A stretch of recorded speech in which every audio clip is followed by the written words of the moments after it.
I go by the name of G5 like this.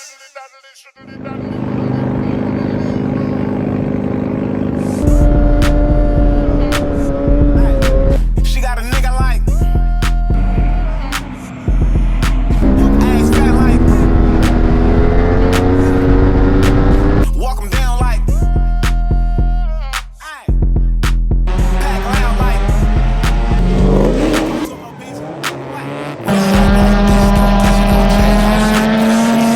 stay dangerous. Call it what you want, Ben Frank.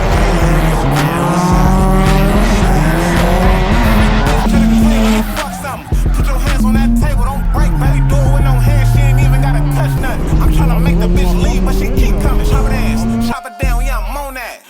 I'll walk him down, make him run that.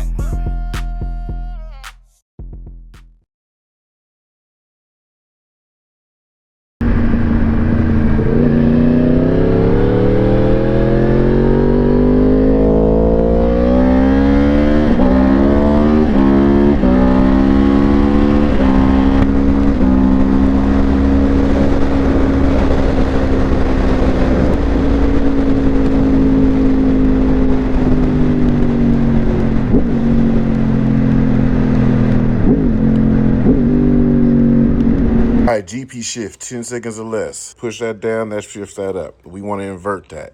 This way, it's going to stay there, but I'm keeping the height there by tape. Pull this off, flip it over, make sure that's the same place. Lock that in, done.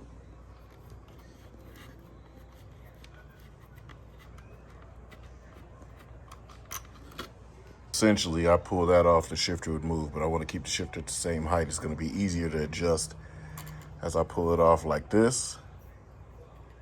Rotate it this way.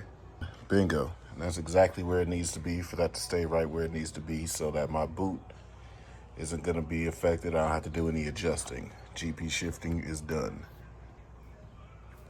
And it's easy enough like that. Like literally, if I do not like it when I get to the track, do the same thing. 10-second move. The reason I'm doing this is because upshifts is my boot going under, pulling it up. But I upshift in corners because my bike is geared so short. If I'm leaning over to the left, I got to put my boot down under it and then shift up. Toe might hit the ground. And if I'm leaning over to the right, I'm hanging off the bike. I got to get more leg over this way so that I can get under and shift up. Now it's just boom. I'm not a fan of it. I've never been a fan of road race shift versus standard, but one, because of injuries and mobility, I'm starting to understand I need to have the working ability to shift my gears when I'm in the mix. Matter of fact, I'm about to do the same thing on the R3 now. All right, cool. Just GP shifted this joint to this rod being as thin as it was is definitely a huge benefit because the R6's rubs against the rear set. I think that'll work pretty good. I just ran it through all the gears. It shifts fine. Same. All right, now all the bikes are GP shift, but this one. It was that every bike was standard shift, but the R6. Now the R6, the R1, and this R3 is GP. So unlike the rest of YouTube world and just everybody in general, I'm not a huge fan of GP shift. My next option is to put a quick shifter on here. With the quick shifter, you're on throttle. It cuts ignition and puts ignition back way faster than doing this.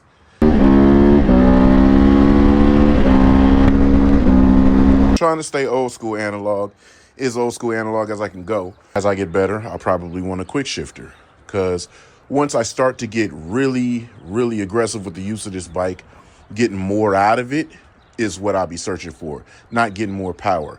I, for one, think that 1,000cc motorcycles have more than any mere human needs. That's why the R9 is coming whenever the hell this goddamn debacle finally clears up. The R9 is one of the biggest headaches that I've had in motorcycle purchasing since forever.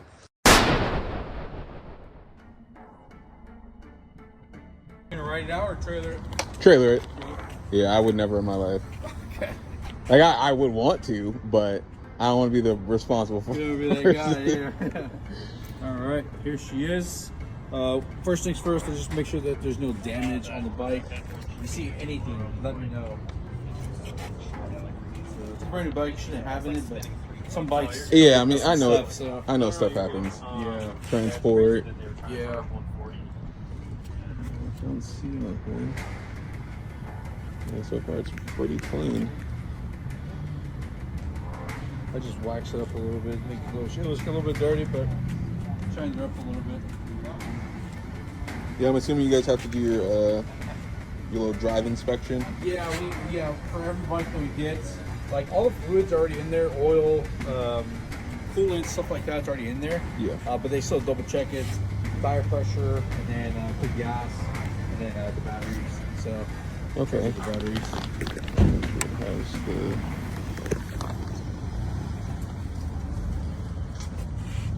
Oh, actually has 0 miles. Yeah, it should be.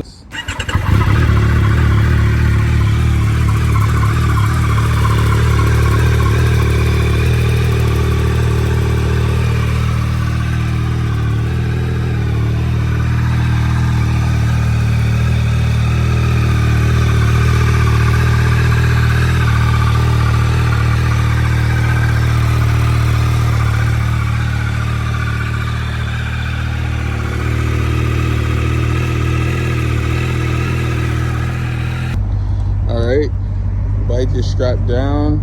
I used canyon dancers. I put all of the everything so it wasn't scratching anything. So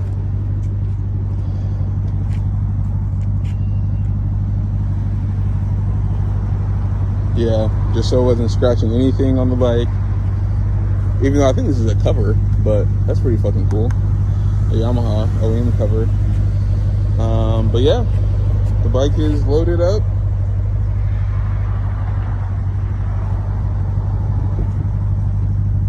I have all the paperwork for you.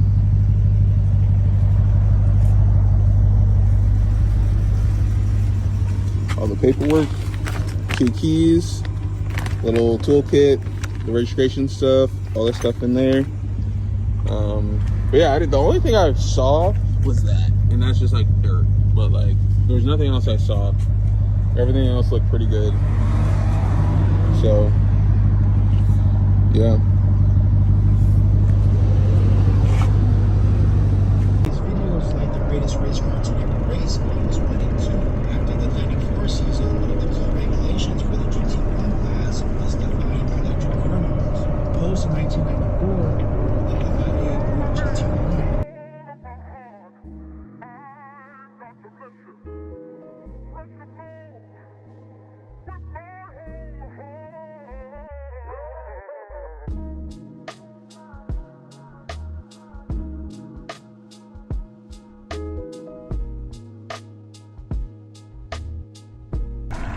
Long journey. All right, we'll get that set. I gotta set eyes on her for the first time, man. Yeah, man. It's dark as hell. What up, though? 6 hours straight. Gas mileage is good in this damn thing, cause we ain't stopped for nothing. That's my OGE. Here she goes. We came a long way for you. We jumped through some hoops for you. Man. Wow. You gonna sit on your shit, see what you feel like? No. I know the feeling, man. I know what that's like. I know what that's like. Not yet. It's pretty.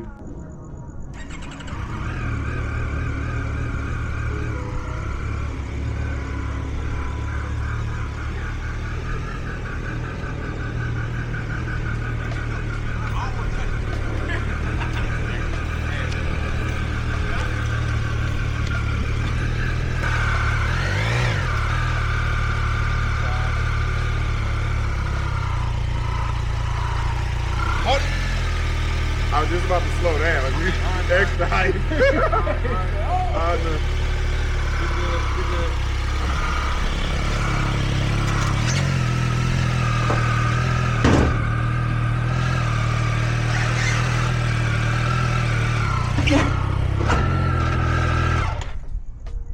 This is the one thing thing I hate about these beds. It's just Short. that size short. Every bed is like, Yeah. they added that extra 4 inches. Yeah, they said, nope, get you a big boy. Yeah, I plan on selling that.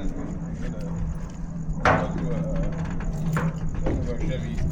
Oh, yeah? Yeah. Honestly, Or that's if your I life. do, Okay, I was about to say, did I leave? I got the key in my hand. No, or if I I'm go, good. I might go to a Cummins. That's my plan. It's